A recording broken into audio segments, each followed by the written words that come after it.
الحمد لله نحمده ونستعينه ونستغفره ونؤمن به ونتوكل عليه ونعوذ بالله من شرور أنفسنا ومن سيئات أعمالنا من يهده الله فلا مضل له ومن يضلله فلا هادي له وأشهد أن لا إله إلا الله وحده لا شريك له وأشهد أن محمدًا عبده ورسوله أما بعد فإن خير الحديث كتاب الله وخير الهدي هدي محمد صلى الله عليه وسلم وشر الأمور محدثاتها وكل محدثة بدعة وكل بدعة ضلالة وكل ضلالة في النار رب اشرح لي صدري ويسر لي أمري واحلل عقدة من لساني يفقهوا قولي اللهم انفعنا بما علمتنا وعلمنا ما ينفعنا وزدنا علما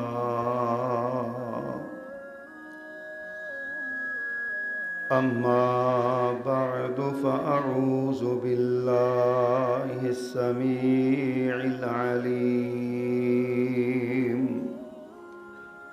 وبوجهه الكريم وسلطانه القديم من الشيطان الرجيم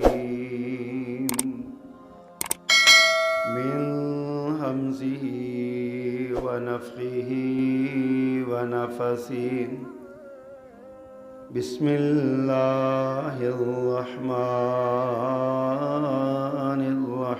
الرحيم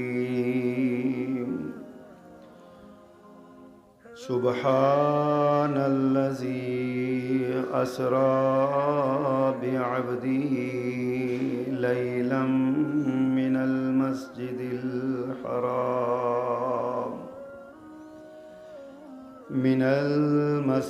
الحرام إلى المسجد الأقصى الذي باركنا حوله لنريه من آياتنا إنه هو السميع البصير صدق اللہ العظیم۔ حمد و ثنا اور تعریف و تسبیح کے سارے کلمات اللہ جل جلالہ کے لیے خاص ہیں، اور درود و سلام امام الرسل خطیب الانبیاء سید ولد آدم رسول محتشم نبی معظم امام الہدا رسول خدا جناب محمد الرسول اللہ صلی اللہ علیہ وآلہ وصحبہ وسلم کی ذات والا صفات کے لیے مختصر کلمات حمد و صلات کے بعد اللہ سبحانہ و تعالی نے انسانیت کی اصلاح، فلاح اور رہنمائی کے لیے جتنے بھی انبیاء دنیا میں بھیجے ہیں، ظاہر ہے وہ اسی معاشرے کا ایک فرد تھے جس معاشرے کی طرف ان کو بھیجا گیا۔ وہاں کے رہنے والوں نے اعتراض کیا، یار کل تک تم ہمارے ساتھ کھاتے بیٹھتے تھے، بولتے تھے، ہمارے ساتھ معاملات تھے، آج تم نبوت کا دعویٰ کر رہے ہو۔ تو اللہ نے ان انبیاء کی نبوت اور رسالت کی تصدیق کے لیے، ان کے دعوے کی سچائی کے لیے کچھ ایسے خاص چیزیں ان کو عنایت کیں جو انسانی عقل اور انسانی بساط سے باہر تھی۔ اصلاح شریعت میں انہیں معجزہ کہا جاتا ہے۔ دنیا میں جتنے بھی انبیاء آئے ہیں سب کو اپنے وقت کی ضرورت کے مطابق اللہ سبحانہ و تعالیٰ نے معجزات سے نوازا۔ ہم قرآن مجید کا مطالعہ کرتے رہتے ہیں تو ہمیں حضرت عیسیٰ علیہ السلام کے معجزات کا پتہ چلتا ہے کہ وہ پرانی صدیوں پرانی قبر پہ کھڑے ہو کے ارشاد فرماتے، قم بإذن اللہ، اللہ کے حکم سے کھڑے ہو جاؤ، زندہ ہو جاؤ، تو قبر پھٹتی، اندر سے صدیوں پرانا مردہ جو ہے وہ زندہ ہو کے کھڑا ہو جاتا۔ حضرت عیسیٰ علیہ السلام اپنے ہاتھ سے ایک مٹی کی ایک مورت بناتے پرندے کی، اور اسے اس طرح فضا میں چھوڑ کے کہتے اڑ جا، تو وہ پرندہ اڑ جاتا تھا، زندہ ہو کے اڑ جاتا تھا۔ سیدنا موسیٰ علیہ السلام کے معجزات میں ان کے عصا کا سانپ اور اژدہا بن جانا، اور کبھی اس کا سرہانہ بن جانا، یہ اور بے شمار معجزات جناب موسیٰ علیہ السلام کے۔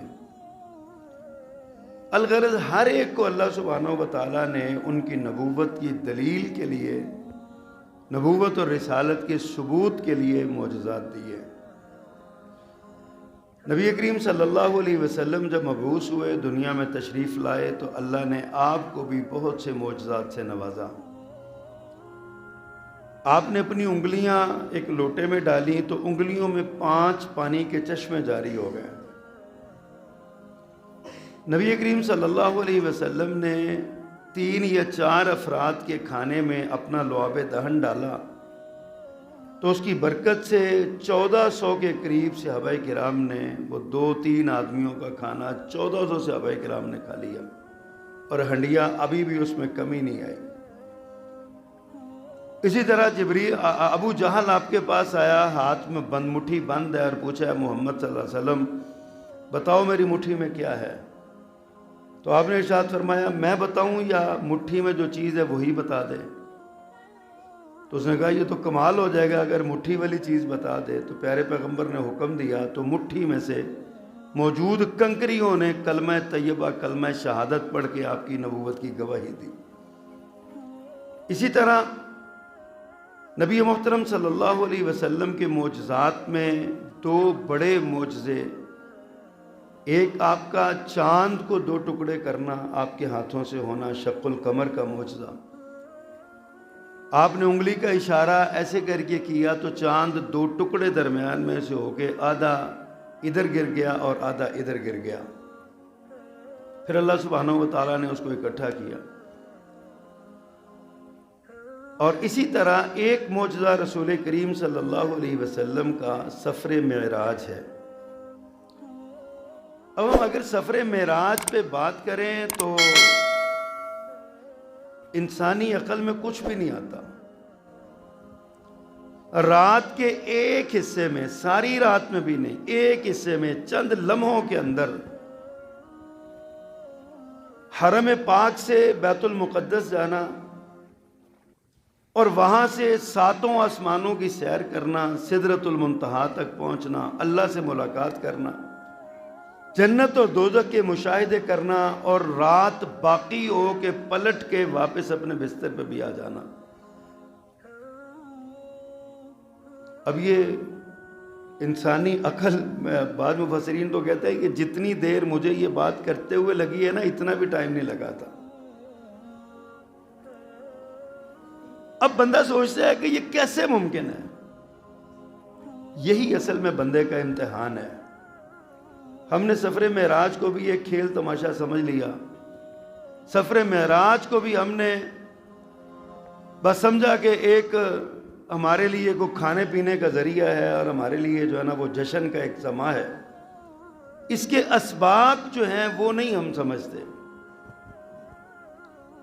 اتنا بڑا ایک واقعہ ہو گیا کہ تاریخ انسانی میں نہ اس سے پہلے کبھی ایسا واقعہ ہوا، نہ اس کے بعد کبھی ایسا واقعہ ہوا، اور نہ قیامت تک ہونا ہے۔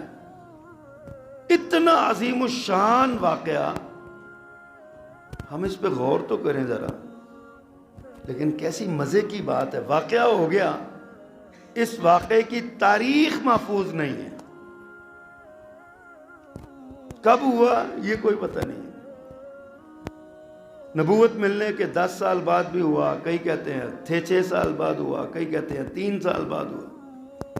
10 مختلف اقوال ہیں، امام ابن حجر اسقلانی رحمہ اللہ نے لکھے 10 اقوال، اور 5 مہینوں کا ذکر آتا ہے کہ مختلف روایات میں کہ 5 مختلف مہینوں میں یہ جو ہے نا وہ واقعہ ہوا۔ ایک تو اس کا سبق یہ ہے کہ اللہ کے ہاں یہ جو شب و روز ہے نا، ان کو منانے کی کوئی حیثیت نہیں ہے۔ اگر یہ شب و روز منانے کا کوئی حکم ہوتا تو یہ ساری تاریخیں محفوظ رہتی۔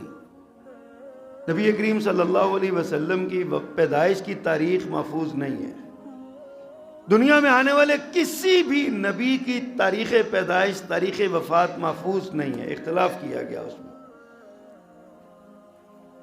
کیوں؟ اس لیے کہ یہ کوئی ہمارے عمل سے کوئی تعلق رکھنے والی چیزیں نہیں ہیں، ہمارے عمل سے تعلق رکھنے والی چیزیں نہیں ہیں۔ یہ عمل سے تعلق رکھنے والی چیز ہے عقیدہ۔ نبی کریم صلی اللہ علیہ وسلم سفر معراج پہ گئے، رات کے ایک حصے میں گئے، 7 آسمانوں کی سیر کی، مسجد حرام سے بیت المقدس تک 2 مہینے کی مسافت ہے، 2 مہینے کا سفر ہے۔ آپ نے 2 منٹ بھی نہیں لگائے اس میں، آپ وہاں پہنچے، پھر 7 آسمانوں پہ گئے۔ سائنس بھی یہ پروف کرتی ہے اور حدیث میں بھی یہ بات آتی ہے کہ زمین سے آسمان تک کا جو فاصلہ ہے نا، 500 سال کی مسافت ہے۔ یہ 500 سال بندہ گھوڑا دوڑائے نا تو اس کی موٹائی اتنی ہے، اس سے آگے بڑھ کے پھر ہر آسمان کی موٹائی 500 سال کی مسافت ہے، اور ایک آسمان سے دوسرے آسمان کے درمیان جو خلا ہے وہ 500 سال کی مسافت کا ہے۔ آپ اندازہ کریں 7 آسمان ہیں اور 7 ان کے درمیان خلا ہیں، اور زمین سے آسمان تک ان کو 500 سال کے ضرب دیتے چلے جائیں، آپ کو پتہ چلے گا یہ کتنی لمبی مسافت بنتی ہے۔ اور 7ویں آسمان سے بھی اوپر سدرۃ المنتہا، وہاں جا کے رسول اللہ صلی اللہ علیہ وسلم کی رب العزت سے ملاقات ہوتی ہے۔ رب العزت اور رسول اللہ صلی اللہ علیہ وسلم کے درمیان 70,000 نوری پردے حائل ہیں، 70,000 نوری پردے۔ ملاقات ہوتی ہے، واپس بھی آ جاتے ہیں۔ اب ماننے میں تو ایک بھی بات نہیں آتی۔ امتحان یہ ہے، عقیدہ یہ ہے کہ قرآن نے ذکر کیا، پیارے پیغمبر نے ارشاد فرمایا، لہٰذا ایسا ہوا جس طرح کہ جناب صدیق اکبر رضی اللہ تعالیٰ نے تسلیم کیا۔ مکہ کے لوگ، پیارے پیغمبر نے صبح آ کے جب لوگوں کو بتایا کہ رات میں بیت المقدس گیا اور وہاں سے میں 7 آسمانوں کی سیر کر کے پلٹ کے آیا، لوگ مذاق اڑانے لگے، کہتے ہیں پہلے تو نعوذ باللہ نعوذ باللہ نعوذ باللہ، پہلے تو ہم سمجھتے تھے کہ یہ مجنون، اب تو ثابت ہو گیا یہ دیوانہ پاگل ہو گیا، نعوذ باللہ من ذالک، معاذ اللہ ثم معاذ اللہ۔ اللہ اکبر۔ ابو جہل دوڑا دوڑا ابو بکر صدیق کے پاس گیا اور جا کہتا ہے، صدیق آج مجھے ایک بات بتاؤ، اگر کوئی شخص یہ کہے کہ میں مکہ سے بیت المقدس ایک رات میں گیا اور واپس آ گیا، تمہارا کیا بات ہے کہ وہ صحیح کہہ رہا ہے؟ کیا خیال ہے تمہارا؟ ابو جہل کو پتہ نہیں تھا سوال کس سے کر رہا ہے۔ آگے صدیق اکبر تھے۔ صدیق اکبر نے پلٹ کے سوال کیا، یہ بتاؤ کہا کس نے ہے؟ پہلے بندے کا معیار دیکھا جائے گا کہ اس کا معیار کیا ہے اس کا۔ ابو جہل کہتا ہے تیرے محمد صلی اللہ علیہ وسلم نے یہ بات کہی ہے. صدیق اکبر نے ایک لمحے کے تردد کے بغیر فرمایا پھر سچ کہا. ہو کیا ہے یہاں؟ اس سے بھی آگے کوئی بات ہو تو ہم وہ بھی مان لیتے ہیں. یہ ہے ایمان، اس کو ایمان کہتے ہیں. واقعہ معراج کا سبق اس طرح کا اللہ کی ذات پر ایمان ہے، اور اللہ نے اس کا آغاز ہی لفظ سبحان سے کیا. سبحان اور عبد کے لفظ سے کیا. سبحان الذی اسری بعبدی، اپنے بندے کو سیر کروائی اس نے. بندے کے تو اختیار میں یہ اتنی دیر میں اس یہاں سے نکل کے مسجد کے دروازے تک جانا نہیں ہے. بندہ تو یہاں سے وہاں تک نہیں پہنچ سکتا.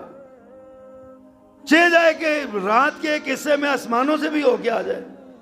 اس کے لیے اللہ نے لفظ سبحان بولا کہ دنیا ساری عاجز، لاچار اور بے بس ہوگی، اللہ سبحانہ و تعالی ہر طرح کی عاجزی، لاچارگی، بے بسی سے اللہ پاک ہے. جو پاک ہے وہ یہ کر سکتا ہے. لوگ کہتے ہیں جی محمد صلی اللہ علیہ وسلم نہیں گئے. ہم نے کہا محمد نہیں گئے صلی اللہ علیہ وسلم، لیکن رب لے گیا. ہمارا عقیدہ، یہ عقیدے کا سبق ہے سفر معراج کا، کہ اللہ سبحانہ و تعالیٰ کے پاس ہر طاقت اور ہر قوت ہے.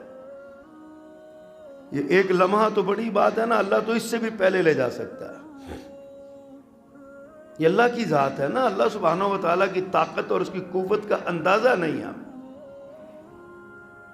اللہ اکبر. پھر آپ یہ دیکھیے کہ سفر معراج ہوا کن حالات میں ہوا. ایک بہت بڑا تمغہ ہے، بہت بڑا اعزاز ہے. یہ پہلے کسی نبی کو نہیں ملا، بعد میں کسی انسان کو نہیں ملا. ایک ہی کائنات میں محمد الرسول اللہ صلی اللہ علیہ وسلم ہے جن کو یہ اعزاز ملا. اتنا بڑا جن کو اعزاز ملا ہے، یہ کن حالات میں ملا اور کیوں ملا؟ کبھی اس پہ بھی غور کیا کریں. نبی صلی اللہ علیہ وسلم پر نبوت، آپ کو نبوت کی خلعت پہنائی گئی، نبوت ملی، آپ کو عطا ہوئی. تو اللہ سبحانہ و تعالیٰ نے فرمایا کہ لوگوں کو واعظ کرو. 3 سال پیارے پیغمبر خفیہ طور پہ تبلیغ کرتے رہے. کبھی کسی کو بلا لیا، کبھی کسی کو بلا لیا، کبھی کسی کے پاس چلے گئے، کبھی کسی مختلف انداز میں نا. 3 سال گزر گئے. پھر تیسرے سال میں حکم ہوا فاصدع بما تؤمر. اب جس بات کا تمہیں حکم دیا گیا کھلا کھلا اعلان کرو اس کا. جب نبی صلی اللہ علیہ وسلم نے کھلا کھلا اعلان کیا تو عرب کے معاشرے میں ایسا بھونچال آیا کہ ہر گھر میں پیارے پیغمبر صلی اللہ علیہ وسلم کا ذکر ہونے لگا. یہ کیا کیا محمد نے؟ یہ کیا اعلان کر دیا صلی اللہ علیہ وسلم؟ یہ نبوت کا اعلان کر دیا. وہ کہتا ہے ایک اللہ کے سوا کوئی دوسرا ہے ہی نہیں، ایک ہی اللہ. اور کچھ لوگ اس کو مان بھی رہے ہیں. اس طرح کی باتیں ہونے لگی. کچھ دیر تو لوگوں نے ویسے سمجھایا بجھایا کہ اس طرح ٹھیک نہیں ہے، تم باز آ جاؤ. پھر وہی حربہ جو ہمیشہ سے ہوتا ہے، تشدد والا حربہ اختیار کیا. جناب رسول کریم صلی اللہ علیہ وسلم پر ذہنی اور جسمانی ٹارچر ہونے لگا. آپ کے ساتھیوں کو مارا گیا. بلال حبشی کو دیکھتے ہوئے انگاروں پہ لٹایا گیا. صہیب رومی کو پکڑا گیا. اسی طرح عمار اور یاسر کو، حضرت سمیہ رضی اللہ تعالی عنہا کو، کس طرح حضرت سمیہ رضی اللہ تعالی عنہا کو پکڑ کے 2 اونٹوں کے ساتھ 2 ٹانگیں باندھ کے ان کے جسم کے 2 ٹکڑے کر دیے گئے. رسول اللہ صلی اللہ علیہ وسلم کے راستے میں کانٹے بچھائے گئے. آپ کی گردن میں گندی، آپ کی کمر اتر پہ گندی اوجری رکھی گئی. آپ کے گلو اتر میں کپڑا ڈالا گیا. آپ آگے آگے بازاروں میں جاتے، پیچھے پیچھے آپ کا چچا بولتا، کہتا اس کی بات نہ ماننا، یہ جھوٹا ہے، جھوٹا ہے، نعوذ باللہ من ذالک. لوگوں اس کی بات کی طرف توجہ نہ کرنا. عرب کے معاشرے میں آپ کے لیے اگر کوئی سہارا تھا نا اللہ کی ذات کے بعد، جو بظاہر ظاہری سہارا تھا، وہ آپ کا دادا تھا. آپ کے دادا فوت ہو گئے، جاتے ہوئے ابو طالب کے حوالے کر گئے. ابو طالب باوجود مشرک ہونے کے پیارے پیغمبر صلی اللہ علیہ وسلم کا بہت بڑا سہارا تھا. ظاہری طور پہ اس نے پیارے پیغمبر صلی اللہ علیہ وسلم کی بڑی حفاظت فرمائی ہے، بہت حفاظت کی ہے اس نے. پھر ماں جی سیدہ خدیجہ رضی اللہ تعالیٰ عنہ آپ کا آسرا بنی ہے. بظاہر ظاہری جو انسانی سہارا ہوتا ہے وہ بنی. ابو بکر صدیق رضی اللہ تعالیٰ عنہ کا مال اللہ کے رسول صلی اللہ علیہ وسلم نے ذاتی مال سمجھ کے خرچ کیا ہے، لیکن ایک وقت آیا کہ ابو طالب فوت ہوئے، ان کے تھوڑی دیر بعد سیدہ خدیجہ بھی فوت ہو گئی۔ اس کو عام الحزن کہا جاتا ہے۔ اللہ کے رسول صلی اللہ علیہ وسلم پر پے در پے صدمے ٹوٹے ہیں۔ اب جب وہ جو ابو طالب کا ظاہری سہارا تھا وہ بھی ختم ہوا، ہمدردی اور دلجوئی کرنے والی سیدہ خدیجہ بھی دنیا سے رخصت ہوئی رضی اللہ تعالی عنہا، تو پیارے پیغمبر صلی اللہ علیہ وسلم نے سمجھا کہ مکہ میں جتنے گوہر نایاب تھے وہ سارے میری جھولی میں آ گئے ہیں، اب مکہ والے بنجر ہیں، اب کہیں اور جانا چاہیے۔ آپ طائف میں گئے، عبد قیس کے فرزند عبد یالیل کے پاس گئے، یاسر کے پاس گئے، 3 بھائیوں کے پاس گئے، ان کو جا کے پیغام دیا۔ انہوں نے کہا، انہوں نے مذاق اڑایا پیارے پیغمبر صلی اللہ علیہ وسلم کا، حتیٰ کہ اللہ کے رسول صلی اللہ علیہ وسلم نے فرمایا کہ یار دیکھو، تم نے میری بات نہیں مانی تو نہ مانو، لیکن یہ میری ملاقات تم سے راز رہنی چاہیے، راز رہنی چاہیے۔ لیکن انہوں نے راز رکھنے کی بجائے، اتنے بدتینت وہ لوگ تھے، راز رکھنے کی بجائے اپنے جو قبیلے کے لڑکے تھے نا، نوجوان، ان کو پیارے پیغمبر کے پیچھے لگا دیا اور وہ ان کو پتھر مارنے لگے۔ نبی کریم صلی اللہ علیہ وسلم طائف سے اس شان سے نکلے کہ آپ کا جسم لہو سے جو ہے نا، وہ آپ کا سارا وجود زخمی تھا، لہو سے بھرا ہوا تھا۔ آپ واپس تشریف لے آئے مکہ میں۔ اس وقت میں اللہ سبحانہ و تعالیٰ نے اپنے اس عظیم نبی کو پہلے سورۃ الشمس اتاری، پھر سورۃ علم نشرہ اتار کے دلاسا دیا۔ ایک جگہ پہ فرمایا، ما ودعک ربک وما قلی، پیغمبر فکر نہیں کرنا، تیرا رب تجھے چھوڑے گا نہیں، اکیلا نہیں چھوڑے گا تجھے۔ دوسرے مقام میں فرمایا، وَوَزَعْنَا عَنْكَ وِزْرَكَ الَّذِي أَنْقَضَ ظَهْرَكَ، اللہ نے، ہم نے فرمایا تجھ سے وہ وزن اٹھا دیا، بوجھ اتار دیا جو تیری کمر کو توڑے جا رہا تھا۔ وَرَفَعْنَا لَكَ ذِكْرَكَ، اے پیغمبر تیرا ذکر ہم سب سے بلند کر دیں گے۔ 14 صدیاں گزر گئیں، تاریخ انسانی کے اندر اللہ کی ذات کے ساتھ ایک ہی ہستی ہے جن کا دن کے 24 گھنٹوں میں ان کا نام گونجتا ہے، محمد الرسول اللہ صلی اللہ علیہ وسلم۔ اللہ نے فرمایا، اذا ذکرت ذکرت معی، اے پیغمبر جب جب میرا ذکر ہوگا تب تب تیرا ذکر ہوگا، جہاں جہاں میرا نام گونجے گا وہاں وہاں تیرا نام گونجے گا۔ لیکن اس کے بعد اللہ سبحانہ و تعالیٰ نے پھر اپنے اس پیغمبر کو ایک کائنات کا سب سے بڑا اعزاز دیا، اور وہ اعزاز، وہ تمغہ ان کی محنت کا، جو ان کا عقیدے کی پختگی تھی، اللہ سبحانہ و تعالیٰ کی ذات کے ساتھ ایمان تھا۔ اللہ پاک نے اپنے نبی کو پھر سفر معراج پہ بلایا۔ رات کی ایک تاریکی میں آپ فرماتے ہیں میں اپنے گھر میں لیٹا ہوا تھا، اپنے گھر میں، ایک روایت میں آتا ہے میں حرم کے اندر لیٹا ہوا تھا، ایک روایت میں ہے کہ آپ کہتے ہیں میں ام ہانی کے گھر لیٹا ہوا تھا۔ حضرت علی رضی اللہ تعالیٰ عنہ کی ہمشیرہ ہیں یہ ام ہانی، سگی ہمشیرہ ہیں بڑی، اور رسول اللہ صلی اللہ علیہ وسلم کی چچا زاد بہن ہیں، ان کے گھر آپ لیٹے ہوئے تھے۔ تو جبریل آئے اور ساتھ ایک فرشتے، انہوں نے اٹھایا، آپ کے سینے کو چاک کیا، دل باہر نکالا، وہاں پہ علم و حکمت کے موتیوں سے بھرا، اس کو زمزم کے پانی سے دھویا، پھر دوبارہ رکھا۔ تاریخ کا سب سے پہلا بائی پاس آپریشن تھا شاید یہ، جو رسول اللہ صلی اللہ علیہ وسلم کا کیا گیا۔ پیارے پیغمبر کو وہاں سے براق پہ سوار کیا گیا۔ براق ایک سواری ہے، ایسی سواری جس کا اگلا قدم وہاں تھا جہاں اس کی نظر جاتی تھی، ایسی سواری بھی دنیا میں کوئی نہیں ہے۔ لمحوں کے اندر آپ کو بیت المقدس پہنچایا گیا۔ بیت المقدس میں پہنچے آپ تو وہاں آپ کیا دیکھتے ہیں کہ تمام انبیاء صفیں باندھ کے کھڑے ہیں، تمام انبیاء صفیں باندھ کے کھڑے، انتظار ہو رہا ہے کس کا؟ کائنات کے امام کا انتظار ہو رہا ہے۔ لوگ انتظار کر رہے ہیں آج جماعت کون کرے، معجزہ ہے یہ، معجزہ، کائنات کا امام کا انتظار۔ آج پیارے پیغمبر صلی اللہ علیہ وسلم کو ایک اور اعزاز ملنے لگا۔ جناب جبریل آگے بڑھے، آپ کا ہاتھ پکڑا، مصلی امامت پہ کھڑا کیا، اور آپ نے فرمایا اے محمد صلی اللہ علیہ وسلم آپ کے ہوتے ہوئے کوئی امامت نہیں کروائے گا، آج انبیاء کے امام آپ بنے ہیں، امام الانبیاء کا لقب آپ کو ملا، امام الانبیاء آپ ثابت ہوئے، آپ بنے، اللہ نے یہ اعزاز آپ کو دیا، اتنا بڑا اعزاز آپ کو دیا۔ اللہ اکبر کبیرہ۔ یہ واقعہ معراج جو ہے یہ محض ایک مشاہداتی سفر نہیں ہے کہ آپ گئے اور آپ نے دیکھا، سفر کیا، آپ نے سفر کر کے واپس آ گئے ہیں، بلکہ اس کے اندر بہت سے اسرار اور بہت سے حکم، اس کے اندر بہت سے لطائف اور بہت سے معارف اس سفر کے اندر ہمیں ملتے ہیں۔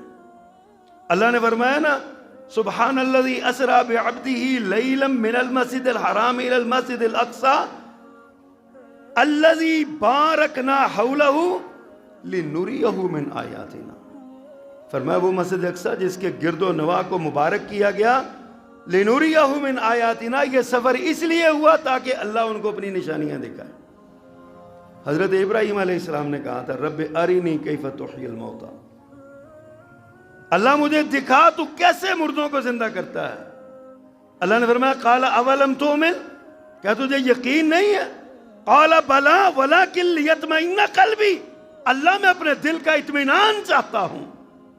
ابراہیم علیہ السلام نے مطالبہ کر کے اللہ سے اللہ کی قدرت کو دیکھا، اور اللہ نے اپنے پیغمبر محمد صلی اللہ علیہ وسلم کو ان کے مطالبے کے بغیر لنریہ آیاتنا، اپنی آیات دکھائیں، اپنی نشانیاں دکھائیں اللہ نے۔ اب یہ سفر، اللہ اکبر، اس سفر کے اندر آپ کو جو اعزازات ملے ہیں نا اس پہ ذرا غور کیجئے۔ پہلا اعزاز آپ کو یہ ملا کہ آپ امام الانبیاء قرار پائے۔ دوسرا اعزاز آپ کو یہ ملا کہ آپ کو رات کی تاریکی میں بلایا گیا۔ یہ تقرب اور خصوصیت کی انتہا ہوتی ہے کہ اسے بڑی خاص بات کرنی ہو نا تو رات کو بلایا جاتا ہے کہ آپ رات کو اس ٹائم آئیے گا جب سب سوئے ہوئے ہوں گے، سب لوگ اپنے اپنے کام لگے ہوں گے، تو آپ آئیے گا، ہم خاص بات، خاص کام، خاص گفتگو کریں گے۔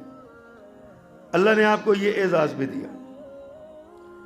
پھر آپ کے لیے یہ اعزاز بنا کہ آپ گزرے ہوئے تمام انبیاء کے اس دن وارث قرار پائے اور آنے والی ساری نسلوں کے آپ رہبر اور رہنما قرار پائے۔ یہ آپ کا اعزاز تھا، آپ کا یہ آپ کو انعام ملا۔ یہ رات آپ کی عالمگیر نبوت کا اعلان تھا کہ اگر تمام انبیاء آپ کے پیچھے کھڑے ہو کے نماز پڑھتے ہیں تو ان کی امتوں کو بھی آپ ہی کی اقتداء کرنی پڑے گی۔ یہ نہیں ہو سکتا کہ بندہ محمد صلی اللہ علیہ وسلم کی نبوت کے دوران میں آئے اور کہے نہیں میں عیسیٰ علیہ السلام کو ہی مانتا ہوں، میں موسیٰ علیہ السلام کو ہی مانتا ہوں، میں ابراہیم علیہ السلام کو ہی مانتا ہوں۔ جو ابراہیم کو مانے، موسیٰ کو مانے، عیسیٰ کو مانے، نوح کو مانے علیہم الصلاۃ والتسلیم، تمام انبیاء جو ان کو مانے اور محمد کا انکار کرے صلی اللہ علیہ وسلم، اس کا ان نبیوں کو ماننا بھی بیکار اور عبث ہے، کوئی فائدہ نہیں ہے اس کا۔ اللہ سبحانہ و تعالیٰ نے یہ خاص اعزاز دیا ہے رسول اللہ صلی اللہ علیہ وسلم کو۔ پھر اس رات، اس سفر کے اندر نا ایک اور بڑا خاص امت کے لیے پیغام ہے۔ یہ خلائی سفر تھا، آنے والے انسانوں کو بتایا کہ اب خلا تمہارے لیے مسخر ہو گئی، اب خلائی سفر کا آغاز ہو سکتا ہے۔ کائنات میں سب سے پہلا خلائی سفر جناب رسول اللہ صلی اللہ علیہ وسلم نے کیا انسانوں میں، اور آپ نے وہ سفر کیا۔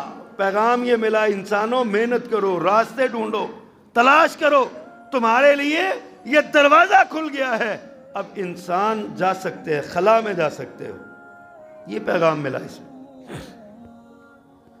پھر اللہ سبحانہ و تعالیٰ نے مسجد حرام سے مسجد اقصی تک آپ کو پہنچایا۔ صحابی رسول نے پوچھا اللہ کے پیغمبر سب سے پہلی کون سی مسجد تعمیر ہوئی؟ فرمایا مسجد حرام۔ اس کے بعد فرمایا اس کے بعد بیت المقدس، مسجد اقصی۔ کتنی دیر بعد؟ فرمایا 40 کے بعد۔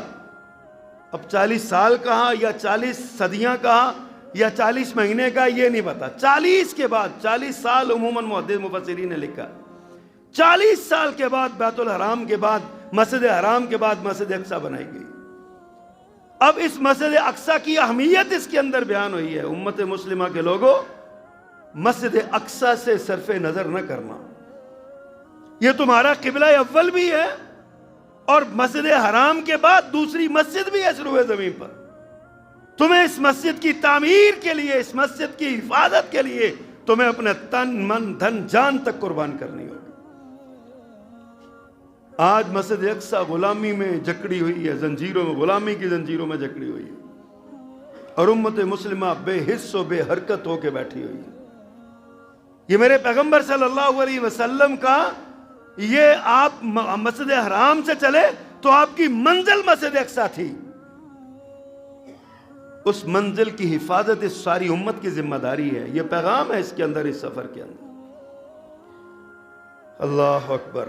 پھر اس میں یہ بھی پیغام ہے کہ اگر آپ مشکلات میں صبر کریں گے نا تو اللہ پاک آپ کی صبر کو رائگاں نہیں کرے گا۔ آپ مشکل کریں، مشکلات ہیں اس میں صبر کریں، تنگی آتی ہے اللہ کے راستے میں۔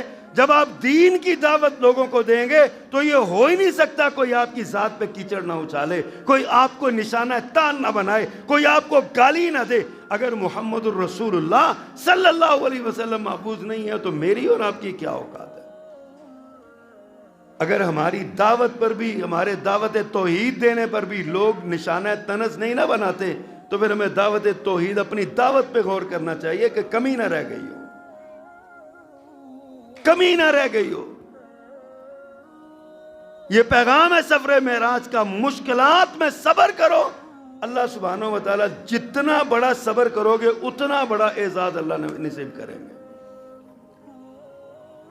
پھر وہ جو دعوت ہے نا، اس دعوت کے جو کارکنان ہوتے ہیں، اس تحریک کے جو کارکنان ہوتے ہیں، ان کے لیے جب ان کے لیڈر کو کوئی بڑا اعزاز ملتا ہے نا تو ان کے جذبات کو بھی مہمیز لگتی ہے۔ ان کو پتہ چلتا ہے کہ ہمارا جو راہبر ہے، ہمارا رہنما ہے، ہمارا لیڈر ہے، وہ اللہ کی نظروں میں اس کا مقام کیا ہے۔ اور زیادہ حوصلہ بڑھتا ہے، اور زیادہ دلچسپی بڑھتی ہے۔ رسول اللہ صلی اللہ علیہ وسلم کے سفر معراج کے بعد جب آپ نے آ کے بتایا، لوگوں کے ایمان بڑھے، لوگوں کے ایمان میں اضافہ ہوا، اللہ کے رسول صلی اللہ علیہ وسلم سے محبت میں اور آپ کی الفت میں، آپ کی عقیدت اور چاہت میں ایک سمندر تھا جو ٹھاٹھے مارنے لگا اس واقعے کے بعد۔ یہ اللہ سبحانہ و تعالیٰ کا انعام ہے۔ اللہ اکبر۔ پھر اس سفر میں پیارے پیغمبر صلی اللہ علیہ وسلم نے بعض مشاہدات کا بھی ذکر فرمایا، جو چیزیں آپ دیکھ کے آئے۔ آج ہم سفر معراج شروع ہوتا ہے، سفر معراج کا تو جشن مناتے ہیں، نعرے لگاتے ہیں، قمقمے لگاتے ہیں، پھلجھڑیاں چھوڑتے ہیں، شرلیاں اڑاتے ہیں۔ ہم سمجھتے ہیں شاید یہ ایک بہت بڑا مارکا ہے جو ہم کر رہے ہیں۔ معراج کیوں ہوا؟ ہم اس سوال کا جواب نہیں ڈھونڈتے۔ معراج سے پیارے پیغمبر کو کیا ملا اور اس امت کو کیا ملا، ہم اس کا ذکر نہیں کرتے۔ اصل تو یہ ہے کہ اس معراج کا جو اتنا بڑا اور عظیم الشان واقعہ ہوا کہ کرۂ ارضی پہ اس جیسا کبھی واقعہ نہیں ہوا، اس کا سبق کیا ہے، اس کا پیغام کیا ہے، اس کا یہ نہیں ہم دیکھتے۔ نبی کریم صلی اللہ علیہ وسلم نے کچھ لوگ دیکھے جن کے سروں کو کچلا جا رہا تھا، پتھر مار مار کے ان کے سروں کو کچل کے ان کا سر کچلا جاتا تھا، پھر دوبارہ سر درست ہو جاتا، پھر کچلا جاتا، پتھر مارا جاتا، بڑے بڑے ہتھوڑے مارے جاتے۔ آپ نے پوچھا یہ کون ہے؟ کہا گیا یہ وہ لوگ ہیں جو نماز نہیں پڑھتے تھے۔ پتہ ہے نا، سفر معراج وہ سفر ہے جس میں نماز کا تحفہ ملا۔ کسی بڑے محبوب کو، بڑے لاڈلے کو اپنے پاس بلایا جائے یا اس کے پاس آیا جائے نا تو اس کے لیے تحفہ لایا جاتا ہے اور تحفہ دیا جاتا ہے۔ تحفہ وہاں سے ملتا ہے، بڑوں کے گھروں سے ملتا ہے۔ اللہ سبحانہ و تعالیٰ نے پیارے پیغمبر صلی اللہ علیہ وسلم کو اپنے پاس بلا کے جو تحفہ دیا نا، وہ تحفہ 50 نمازوں کا تھا۔ پھر وہ بڑا قصہ طویل ہے، آپ جانتے ہیں کس طرح حضرت موسیٰ علیہ السلام نے بار بار بھیج کے 5 نمازوں تک وہ رکا کام۔ حضرت موسیٰ علیہ السلام تو پھر بھی نہیں مانتے تھے، کہتے تھے نہیں یہ بھی نہیں، میں جانتا ہوں اس امت کو، یہ نہیں پڑھیں گے، آپ پھر جائیں۔ پیارے پیغمبر صلی اللہ علیہ وسلم نے ارشاد فرمایا مجھے شرم آتی ہے، بہت میں ہو آیا ہوں، 5 بڑی ہیں، پڑھ لے گی میری امت۔ اللہ کی رحمت نے جوش کھایا، فرمایا اے محمد صلی اللہ علیہ وسلم میری طرف سے 50 ہی ہیں، امت تیری 5 پڑھے گی، اجر 50 کا ہی ملے گا، میرے 50 پکے ہیں۔ اور ویسے بھی اللہ نے ایک جنرل اصول بیان کیا، من جاء بالحسنۃ فلہ عشر امثالھا، جو ایک نیکی کرے گا اس کو 10 نیکیوں کا ثواب ملے گا۔ 5 نمازوں کو 10 سے ضرب دیں تو 50 نمازوں کا ثواب ملتا ہے۔ اللہ سبحانہ و تعالی، اللہ نے کہا جو میں نے کہہ دیا 50 کا ہی ثواب ملے گا، چاہے 5 ہی پڑھیں۔ سفر معراج میں آپ نے دیکھا ان لوگوں کے سر کچلے جا رہے ہیں جو لوگ نماز نہیں پڑھتے۔ یہ نہیں ہم بتاتے، یہ سننا بھی نہیں چاہتے، یہ نہیں سننا چاہتے ہم، یہ بڑی کوڑی بات ہے، اوکھی بات ہے، پڑھی نہیں نہ جاتی ہم سے۔ اللہ ہمیں معاف فرما دے۔ پھر آپ فرماتے ہیں میں نے دیکھا کچھ لوگ ایسے ہیں جو جس طرح یہ گائے اور ڈھور ڈنگر گھاس چرتے ہیں نا بڑے بڑے منہ پھیلا کے، میں نے ان کو دیکھا، وہ لوگ ہیں اور گھاس کی طرح چر رہے ہیں، وہاں پہ گھاس چر رہے ہیں۔ فرمایا میں نے پوچھا یہ کون لوگ ہیں؟ تو مجھے بتایا گیا یہ وہ لوگ ہیں جو اپنے مالوں کی زکوٰۃ نہیں دیتے تھے، اپنے مالوں میں خیانت کرتے تھے، اللہ کا حق نہیں نکالتے تھے، اور اس کے لیے بڑے چور دروازے ڈھونڈے ہوئے تھے انہوں نے، زکوٰۃ نہیں دیتے تھے۔ قیامت کے دن ان کا یہ حال ہوگا۔ ایک آدمی آپ نے دیکھا، کچھ لوگ ہیں وہ نا لکڑی ایک گٹھے میں جمع کر رہے ہیں، لکڑیاں جب کافی وزن ہو گیا نا تو وہ لکڑیاں گٹھا باندھ کے نا اپنے سر پہ اٹھانے کی کوشش کرتے ہیں، سر پہ اٹھایا نہیں جاتا ان سے، لیکن وہ اس کو زمین پہ پھینک کے پھر اور لکڑیاں اس میں ڈالتے ہیں، یہ نہیں کرتے کہ باقی لکڑیاں نکال کے ہم وہ بوجھ کم کریں، اور لکڑیاں اس میں ڈالتے ہیں، اور لکڑیاں ڈالتے ہیں، ان سے وزن نہیں اٹھایا جاتا۔ اللہ کے رسول پریشان ہوئے، فرمایا یہ کون احمق ہیں، یہ ان کو پتہ نہیں چلتا ان کو کون لوگ ہیں؟ فرمایا پیغمبر صلی اللہ علیہ وسلم یہ وہ لوگ ہیں، اللہ اکبر، اللہ ہمیں معاف فرما دے۔ فرمایا یہ وہ لوگ ہیں جن کو ایک ذمہ داری ملتی تھی، کوئی منصب، کوئی عہدہ، کوئی ذمہ داری ان کو ملتی تھی، وہ ذمہ داری ادا نہیں کر سکتے تھے، نئی ذمہ داریاں مانگتے تھے، یہ بھی مجھے دے دو، یہ بھی مجھے دے دو، یہ بھی مجھے دے دو۔ یہ ان کا حال ہوگا قیامت کے دن۔ اللہ اکبر کبیرہ۔ پھر آپ نے دیکھا کچھ لوگ ایسے ہیں جن کی کینچیوں سے زبانیں کاٹی جا رہی ہیں۔ آپ نے پوچھا یہ کون بد نصیب ہے؟ کہا جی یہ وہ واعظ اور مقرر ہیں جو لوگوں میں فتنہ پھیلاتے تھے، جھوٹ بولتے تھے، اختلاف اور انتشار اور افتراء ڈالتے تھے لوگوں میں، ان کی زبانیں کینچیوں سے کاٹی جا رہی ہیں۔ اللہ اکبر، فتنے پھیلانے والے تھے۔ آپ فرماتے ہیں میں نے دیکھا کچھ لوگوں کے ناخن نہ تانبے کے بنے ہوئے ہیں، تانبے کے ناخن ان کو لگے ہوئے ہیں، اور وہ ان تانبے کے ناخنوں سے اپنے چہرے اور اپنے سینے کے بالوں کو، اپنے سینے کو نوچ رہے ہیں، اس کی جلد اکھیڑ رہے ہیں۔ میں نے پوچھا یہ کون ہے؟ مجھے جواب دیا گیا یہ وہ لوگ ہیں جو دنیا میں بیٹھ کے غیبتیں کیا کرتے تھے، چغلیاں کیا کرتے تھے۔ میری مائیں اور بہنیں غور سے سنیں، اب تو ماشاءاللہ بھائی بھی کسی سے کم نہیں ہیں، کوئی مجلس ایسی ہوتی نہیں ہے جس میں اللہ میں معاف فرمائے، جنرلی ہمارے معاشرے کا یہی حال ہو چکا ہے، غیبتیں ہم کرتے ہیں۔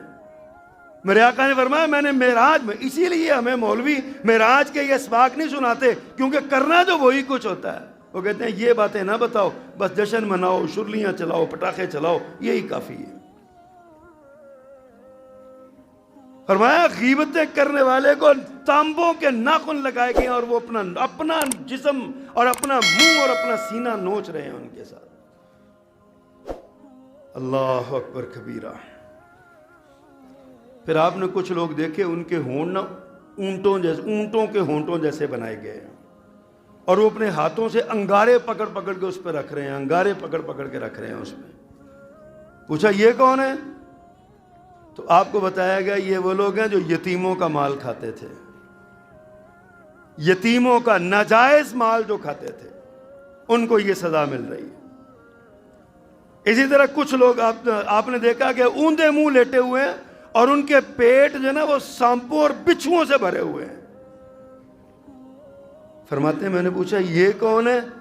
تو بتایا گیا کہ یہ وہ لوگ ہیں جو سود کھاتے تھے، فکس ڈپازٹ، پیسوں میں بچت اکاؤنٹ، پیسے بینکوں میں رکھ کے اور وہاں جناب وہاں سے سود لینے والے، اپنی روزی کو حرام کرنے والے، اپنے بچوں کو حرام کھلانے والے۔ فرمایا ان کو قیامت کے دن ان کے پیٹوں میں سانپ اور بچھو چھوڑ دیے جائیں گے۔ ان کے یہ وہ لوگ ہیں۔ اور ایک اور منظر آپ دیکھتے ہیں کہ کچھ لوگ ہیں، ایک طرف تر و تازہ خوشبودار بڑا پیارا گوشت پڑا ہوا ہے، وہ اس گوشت کو چھوڑ کے نا باسی بدبودار کیڑے چل رہے ہیں جس میں، وہ گوشت نوچ نوچ کے کھا رہے ہیں۔ آپ نے کہا یہ کیسے لوگ ہیں؟ ایک طرف تازہ گوشت پڑا ہے، اس کو چھوڑا ہے، اور یہ اس طرف باسی اور بدبودار گوشت کیوں کھا رہے ہیں؟ فرمایا یہ اس امت کے بدکار لوگ ہوں گے جو زناکار ہیں، زناکاریاں کرنے والے ہیں، حلال اور طیب راستہ چھوڑ کے اپنی نفسانی خواہشات کو حرام راستے سے پورا کرنے والے ہیں۔ قیامت کے دن ان کے ساتھ یہ سلوک کیا جائے گا۔ آج باقاعدہ سرعام اجازت مانگی جا رہی ہے کہ ہمیں اجازت دیجیے، ہم معاذ اللہ بدکاری کرنا چاہتے ہیں، راستے آسان کیے جائیں۔ یہ گزری ہوئی 8 مارچ کو آپ نے اسلام آباد میں لگنے والے نعرے سنے ہوں گے، وہاں کے لوگوں کے انٹرویوز دیکھے ہوں گے۔ عورت کے حقوق کے نام پہ نکلنے والا مارچ، عورت مارچ اس کو نام دیا گیا۔ اس کے اندر جو گندگی پھیلائی گئی، اس کے اندر جو کچھ انہوں نے بکواس کی ہے، پھر کہتے ہیں جی ہم حق مانگتے ہیں، مولوی تنگ نظر ہیں۔ ہم کہتے ہیں تم مولوی کی آڑ میں اسلام پہ تنقید کر رہے ہو۔ ایک ویڈیو میں نے سنی، اس میں وہ نعرے لگا رہے ہیں ہم ملا سے لیں گے آزادی، اللہ سے لیں گے آزادی، اللہ بھی سن لے ہم چاہتے ہیں آزادی، یہ نعرے لگا، رسول بھی سن لے، اولیاء بھی سن لے۔ پھر بعد میں انہوں نے کہا نہیں جی ہم نے یہ نہیں کہا تھا، ہم نے اللہ کی جگہ پہ ملا کہا تھا جس کو اللہ بنا دیا گیا، ہم نے اولیاء کی جگہ پہ اوریاء کہا تھا، اوریاء مقبول جان جو صحافی ہیں ان کو کہا تھا۔ ہم نے کہا چلو اللہ اور وہ اللہ کی جگہ ملا آ گیا اور اولیاء کی جگہ اوریاء آ گیا، اور یہ جو رسول سے آزادی کا نعرہ لگایا تھا اس کا کیا مطلب ہے؟ رسول یہ اس کی کیا توجیہ ہے تمہارے پاس؟ یہ نعرے لگائے گئے، پتہ نہیں کیا حقیقت ہے اس میں، کس طرح انہوں نے نعرے لگائے۔ اور اس سے بھی آگے بڑھ کے ایک لڑکی نے اس نے کہا کیا ہے یہ، اگر لڑکا اور لڑکی راضی ہو کے جسمانی تعلق قائم کرتے ہیں تو کسی کو کیا اعتراض ہے؟ کیا اعتراض ہے؟ لاہور کی یونیورسٹی میں ایک ویڈیو آج مجھے ایک دوست نے بھیجی، لاہور سے کالج میں پڑھاتے ہیں، پروفیسر ہیں، بڑے اچھے دوست ہیں۔ اس میں ایک لڑکی اور لڑکا آپس میں ایک دوسرے کو پھولوں کا تبادلہ کرتے ہیں، اور اس کے بعد سارے لوگ 15 25 30 لوگ ویڈیوز بنا رہے ہیں، ایک دوسرے کے گلے لگ رہے ہیں سر عام۔ اور اس کی توجیہ کرتے ہوئے ایک بدبخت یہ کہتا ہے، میں کومنٹ پڑھ کے حیران رہ گیا، اس نے کہا یہ لوگ پکے جنتی ہیں، دونوں بچے جنہوں نے رسول اللہ صلی اللہ علیہ وسلم کے پیغام محبت کو عام کیا ہے۔ یہ کیا سبق پڑھایا جا رہا ہے؟ ہمارے معاشرے کے کلچر کو کس طرح برباد کیا جا رہا ہے؟ کیا یہ اسلامی اقدار اور اسلامی روایات ہیں؟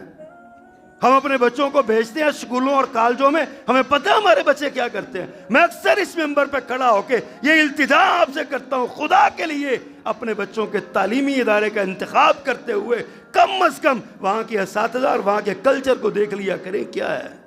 صرف ڈگریاں ہی کچھ نہیں کرتی، سندیں ہی لے کے کچھ نہیں ہوتا۔ ڈگریاں تو پیسوں کی بھی مل جاتی ہیں، جتنی جی چاہتا ہے خرید لیں۔ کتنے لوگ ایم این اے اور ایم پی اے نائل ہوتے ہیں جعلی ڈگری کی بنیاد پر، انہوں نے پیسے دے کے خریدی ہوتی ہے نا، پیسے دے کے خرید۔ ڈگری کا کیا ہے؟ سب سے بڑی بات تربیت کی ہے۔ آپ کسی ادارے میں بھیجتے ہوئے یہ سوچیں کہ آپ کے بچے کس ادارے میں پڑھ رہے ہیں اور کیا وہاں کا کلچر اور کیا تعلیم ہے وہاں کی۔ آج اس معاشرے کو غیر اسلامی معاشرہ بنایا جا رہا ہے، سیکولر معاشرہ بنایا جا رہا ہے، الہاد اس میں پھیلایا جا رہا ہے، لوگوں کو دین سے دور کر کے مادر پدر آزادی کا نعرہ لگایا جا رہا ہے۔ عورت کی آزادی مانگنے والے اصل میں عورت تک پہنچنے کی آزادی مانگ رہے ہیں، تاکہ کسی کی عزت محفوظ نہ ہو، کسی کی ناموس محفوظ نہ رہے۔ امریکہ کے ٹی وی چینل پہ ایک بار ایک شو چلا، اس شو میں ان لوگوں کو بلایا جاتا تھا ان عورتوں کے بچوں کے باپوں کا نہیں پتا ہوتا تھا کہ یہ کون ہے۔ وہاں پہ ایک عورت آئی، اس نے 200 آدمیوں کے نام لیے، میں نے ان سے تعلق اپنا قائم کیا ہے، ان کے ڈی این اے بچے سے کروائے، 200 کے 200 سے نہ ملا۔ اس کے بعد ٹی وی چینل کی انتظامیہ نے کہا اس کو بند کر دو، ہم اس کو مزید تمہارا ڈی این اے نہیں کروا سکتے۔ 50 لوگوں کے نام عورتیں دے رہی ہیں۔ یہ معاشرہ لانا چاہتے ہیں یہاں پہ، یہ کلچر لانا چاہتے ہیں یہاں پہ۔ پیارے پیغمبر صلی اللہ علیہ وسلم نے جن کو دیکھا ہے وہاں پہ آپ اندازہ کریں کہ کس طرح کس بدبختی کے ساتھ ان کا یہ حال ہوا پڑا۔ سفر معراج کوئی معمولی واقعہ نہیں ہے، اس کے اسباق کو سمجھیے۔ اس کے اسباق میں ایک بڑا سبق یہ بھی ہے کہ حق غالب ہو کے رہے گا، مایوس نہیں ہونا۔ اللہ کے رسول صلی اللہ علیہ وسلم کس قدر قسم پرسی کے عالم میں وقت گزار رہے تھے، لیکن آپ مایوس ایک دن بھی نہیں ہوئے۔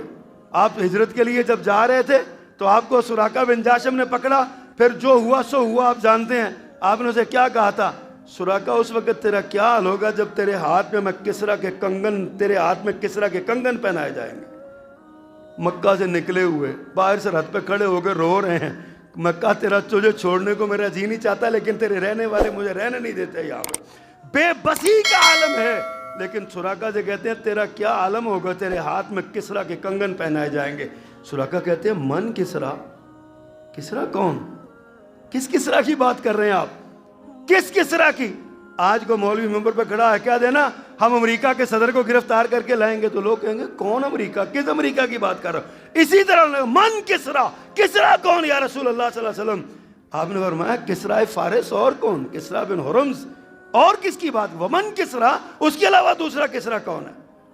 اور پھر تاریخ نے یہ منظر دیکھا سیدنا عمر رضی اللہ تعالیٰ عنہ کے دور میں، کسرا فتح ہوا، اس کے خزانے مدینہ میں آئے، مسجد نبوی میں پڑے ہوئے تھے۔ حدیث میں آتا ہے کہ اس سورج کی شعاؤں سے جب وہ سونے کے ذخائر پہ پڑی نا، لوگوں کی آنکھیں بند ہو رہی تھی، اتنا بڑا ڈھیر۔ حضرت عمر نے فرمایا سراقہ کدھر ہے، اس کو لے کے آؤ۔ میرے پیغمبر کی پیشین گوئی پوری ہوئی اور اس کے ہاتھوں میں وہ کسرا کے کنگن آئے۔ سفر معراج کا پیغام ہے حق غالب ہو کے رہے گا۔ اللہ نے فرمایا بل نقذف بالحق علی الباطل، ہم حق کو باطل پر پھینک دیں گے، اور پھر کیا ہوگا؟ فیدمغہ فاذا هو زاہق، وہ ایسے کچلا ہوا حق ہو جائے گا جیسے کسی کی گردن کچل دی جاتی، کچلا ہوا۔ اس یقین ہونا چاہیے سفر معراج کا یہ پیغام ہے۔ اللہ اکبر۔ پھر اس میں اسلام کی آفاقیت کا سبق ہے، سیکھنا چاہیے، ہمیں یہ سمجھنا چاہیے اسلام آفاقی دین ہے۔ اسلام کے خلاف ہونے والی یہ ہرزہ سرائی سے پریشان نہ ہوا کریں۔ یہ جو کرتے ہیں نا، اپنے ضمیر کے کٹہرے میں کھڑے رہا کریں، صرف یہ سوچا کریں آپ دین کے لیے کیا کر رہے ہیں، اور بس یہ سوال ہے۔ آپ نے کتنی زندگی گزاری؟ کسی نے 30، کسی نے 40، کسی نے 50، 60، 70، 80، سارے موجود ہیں نا ماشاءاللہ۔ اپنا اپنا حساب کر کے دیکھیں آپ نے اس ساری زندگی میں اللہ کے دین کو مضبوط کرنے کے لیے کیا کیا۔ اللہ کا تو فیصلہ بل نقذف بالحق علی الباطل، ہم باطل پر حق پھینکیں گے، ڈالیں گے، یعنی باطل پر حق غالب آئے گا۔ پیارے پیغمبر بیت اللہ میں داخل ہوئے، مکہ فتح ہوا، آپ نے چھڑی پکڑی یا بت گرا رہے ہیں اور کہتے ہیں قل جاء الحق وزهق الباطل، قل جاء الحق وزهق الباطل ان الباطل كان زهوقا۔ میرے پیغمبر یہ آیت پڑھ رہے ہیں، حق غالب آئے گا، لیکن اس کے لیے ہم نے کیا کردار ادا کیا؟ اللہ کے سامنے پیش ہوں گے عدالت میں، نوجوانوں تم بھی سوچو، بزرگوں تم بھی سوچو، بچوں تم بھی سوچو، اللہ کے سامنے پیش ہونا ہے۔ اللہ میں ایک ہی سوال کر لے، میرے دین پر جو حالت بیت رہی تھی، تم نے اس کو غالب کرنے کے لیے، اس کی حفاظت کرنے کے لیے تم نے کیا کردار ادا کیا؟ اس سوال کا جواب ڈھونڈ لیجئے۔ یہی معراج کا پیغام ہے، یہی معراج کا سفر کا جو سبق ہے۔ اللہ سبحانہ و تعالیٰ ہمیں عمل کرنے کی توفیق دے. وما علینا الا البلاغ المبین.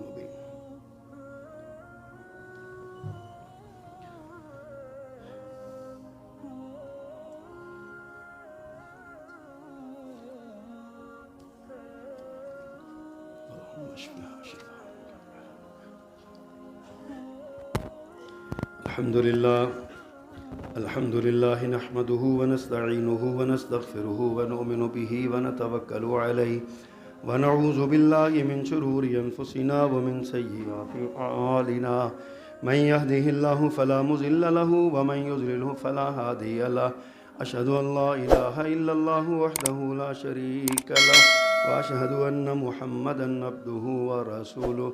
اللهم صل على محمد وعلى آل محمد كما صليت على إبراهيم وعلى آل إبراهيم إنك حميد مجيد. اللهم بارك على محمد وعلى آل محمد كما باركت على إبراهيم وعلى آل إبراهيم إنك حميد مجيد. حضرات گرامی،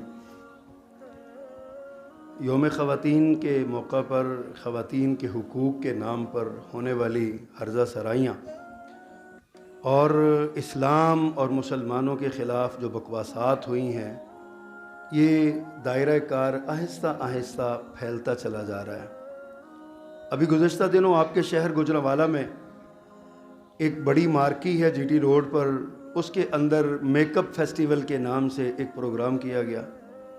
اس میں جتنے ٹک ٹاک سٹارز تھے ان کو چند لوگوں کو بلایا گیا، اور وہاں پہ حکومتی جو ٹکٹ ہولڈرز ہیں اور جو ذمہ داران ہیں ان کی موجودگی میں میوزک اور گانے بجانے کی وہ دھما چوکڑی مچائی گئی کہ اخلاقی اقدار سر پیٹ کے رہ گئی. شرم آئی. گوجرانوالہ کا ایک امیج ہے، ہم کہیں بھی جاتے ہیں نا تو گوجرانوالہ کا ایک امیج ہے علمی شہر ہونے کا، علم کے نام، علم مدارس کا شہر ہونے کا یہ امیج ہے اس کا. آہستہ آہستہ آہستہ آہستہ اس کو یقین جانیے، سعودی عرب میں 2 بار جانے کا اتفاق ہوا. وہاں پہ جب ہم متعارف کرواتے ہوئے بتاتے تھے نا ہم گوجرانوالہ سے ہیں، تو وہاں کے لوگ رہنے دیگر شہروں کے ہوتے ہوئے کہتے تھے یار مولویاں دا شہر ہے، یہ جواب ہوتا تھا. اور دبئی میں آپ کو پتہ ہے ایک بار جانے کا اتفاق ہوا، وہاں ایک جگہ پہ کھانا تھا ہمارا، تو وہاں کچھ دبئی کے مستقل دبئی کے رہنے والے لوگ ہندوستانی پاکستانی تھے اور کچھ ہمارے دوست تھے تازہ جو گئے ہوئے تھے. ان سے بھی بات ہوئی تو ان کا بھی یہی امیج تھا کہ سارے پاکستان میں گوجرانوالہ ایک دین داروں کا شہر ہے. یہ امیج بنا ہوا ہے. آج اس امیج کو خراب کیا جا رہا ہے. کبھی تھیٹروں کے ذریعے، تھیٹروں میں فحش ڈانسز کے ذریعے، اب میرج ہالوں میں اور مارکیوں میں اس طرح کے پروگرام ہو رہے ہیں. کس قدر، اور افسوس اس بات کا ہے کہ اس کے لیے باقاعدہ پہلے انتظامیہ اور پولیس کو اطلاعات کی گئیں کہ جناب یہ کام جو ہے نا وہ نہیں ہونا چاہیے، ان کو روکا جائے. ان کو انہوں نے لکھ کے دیا کہ کوئی ڈانس نہیں ہوگا، کوئی مجرا نہیں ہوگا، کوئی فلاں نہیں ہوگا. اس کے باوجود حکومت کے ایک ذمہ دار شخص نے اپنی موجودگی میں یہ ساری حرکتیں کروائی ہیں. ہم اس کی شدید مذمت کرتے ہیں، شدید ترین مذمت کرتے ہیں. اور آپ سے یہ التماس کرتا ہوں کہ خدا را اپنے بچوں پہ نظر رکھیں، اپنے بچوں کی حفاظت کریں، ان کے اخلاق کی، ان کے ایمان کی، ان کی فکر کی حفاظت کریں. اللہ سبحانہ و تعالی ہمیں توفیق دے. وما علینا الا البلاغ المبین.